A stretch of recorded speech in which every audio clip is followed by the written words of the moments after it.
10वीं सदी ईस्वी के बाद से वो नफरत का धारा सलीबी जंगों की शक्ल में आलम इस्लाम पर टूट पड़ा।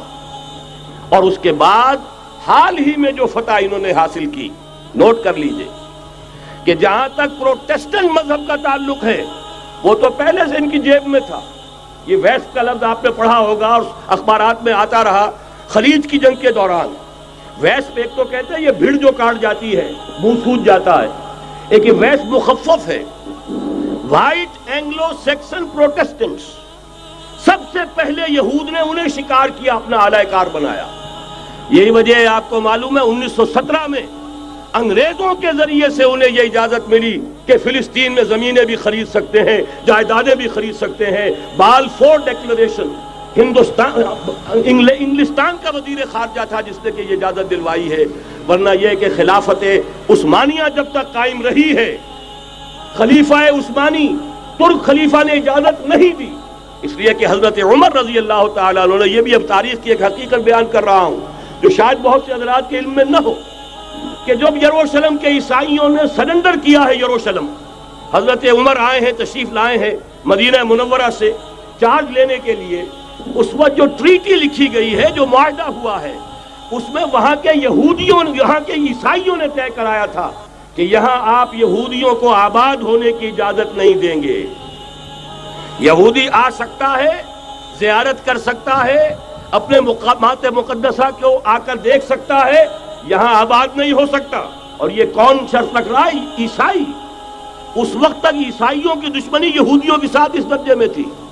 और यही हजरत उमर रजी अल्लाह ताला अन्हु की वो शर्त थी कि सलातीन उस्मानिया, खुलफाए उस्मानिया ने भी, हालांकि यहूदियों ने बड़ी से बड़ी रिश्वत देने की कोशिश की है, सुल्तान अब्दुल हमीद खान को यूं समझिए कि सीमो जर से खरीदने की कोशिश की है, लेकिन इसके बावजूद उनका कि जो फैसला हजरत उमर कर गए थे, जो कमिटमेंट रजी अल्लाह ताला अन्हु उनकी है, मैं उससे सरे मुंह इनहराफ नहीं कर सकता। असल में उसी की तो सदा है जो फ्री मेसनरी के जरिए से खिलाफत का खात्मा कराया गया, कि यही सबसे बड़ी रुकावट है। अगर खिलाफत खत्म न होती और अगर कहीं जिहाद का ऐलान खलीफा उस्मानी की तरफ से हो गया होता, तो ये कही थी बात जब हजरत शेखुल हिंद रहमतुल्लाह अलैह जब ये असीरी में थे माल्टा में, तो वहां का अंग्रेज कमांडेंट उसने चूंकि वो कुछ मुरीद हो गया था या कम से कम अकीदतमंद हो गया था, एक रोज हजरत शेखुल हिंद ने उनसे सवाल किया उस शख्स से कि आप लोग हमारी खिलाफत के पीछे क्यों पड़े हुए? ये तो बीमार, तुम खुद कहते हो, यूरोप का मर्दे बीमार तुर्की, आपको क्या डर है इससे? आप क्यों इस बेचारी खिलाफत के डर पे हैं? उस शख्स ने जवाब दिया था, मौलाना इतने भोलपन के साथ बात ना कीजिए, हम भी जानते हैं, आप भी जानते हैं, अगर कहीं खिलाफत उस्मानिया की तरफ से जिहाद का ऐलान हो गया तो पूरे आलम इस्लाम से लाखों मुसलमान अपने सरों से कफन बांध कर निकल आएंगे। आज इस गए गुजरे दौर में भी इस कमजोर और यूं समझिए कि नाम नेहाद खिलाफत के अंदर इतनी जान है, इतनी ताकत, लिहाजा उसको खत्म किया गया। और खत्म कराया गया किन के जरिए से? वो जो मुसलमान कहलाते हैं थे फ्री मेसन, मुस्तफा कमाल पाशा फ्री मेसन, और उसके जरिए से इन्होंने सारे काम जो करवाए वो दर हकीकत अपनी साजिशों के जरिए से और मुसलमानों को इस्तेमाल करके करवाए। बहरहाल बात लंबी हो रही है।